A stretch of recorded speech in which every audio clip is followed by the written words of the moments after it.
Hello, my name is Paul Chapman. I'm the Executive Director of the Nanaimo and Area Land Trust, also known as NALT. I have the good fortune of being a resident of Nanaimo, 555 Franklin Street, in the territory of the Nanaimo people. Thank you for this opportunity to speak with you. Tonight, I'm not going to talk about the specifics of this particular property or proposed development. Instead, I'm going to speak about how and why we protect a system like a watershed, like a creek, like Cottle Creek. So the how. I've heard the argument that these riparian setback regulations were decided by looking at a map and determining the setbacks from that rather than looking at the properties along the creek. This is true. When you look to protect a system, this is the scale you do it at. You consider the landscape, in this case the watershed.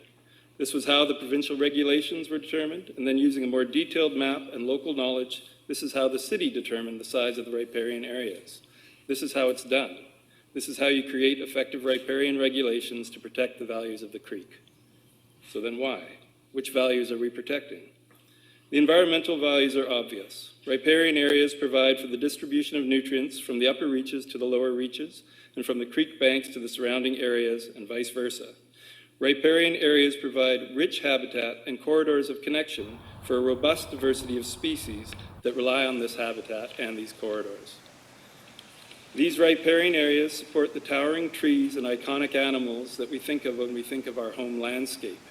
These are an essential element of our sense of belonging, of our sense of place. This is where culture joins ecology. Intact riparian areas also support the healthy functioning of ecological assets that natural systems provide to our community. They allow for the percolation of rainwater into the ground, contributing to interflow and to the aquifers. What does this mean? During intense rain events, healthy riparian areas slow down surface water and gradually introduce it to the ground and to the creek. This is flood control. During times of drought, this groundwater contributes to sustain creek water flow and to provide groundwater for natural and community use. Our climate change models predict increasingly intense periods of rainfall interspersed with prolonged periods of dry and drought.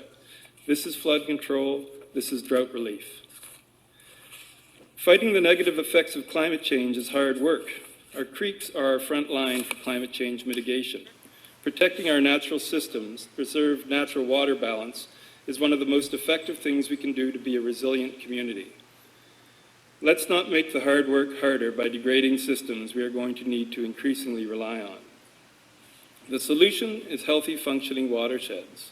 The problem is riparian development coupled with the effects of climate change and the ever-increasing cost and invasiveness of engineered solutions seeking to mimic natural function. When you make a decision about development in a riparian area, you are making a climate change decision. Our watersheds and creek sheds and the riparian protections that preserve their function are a common good. So that's the how and why of protecting our riparian areas. So that leaves us, how do we lose the values and services offered by healthy, functioning creeks? We protect our creeks and streams at the landscape scale. We undo those protections address by address.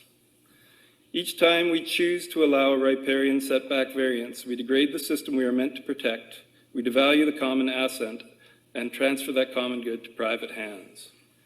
You can be certain that preserving the values this creek provides is much easier than trying to restore function to a damaged creek. And preserving the services of this creek is much easier and more efficient than trying to reproduce them with built infrastructure. So again, we protect our creeks and streams at the landscape scale with riparian setback regulations.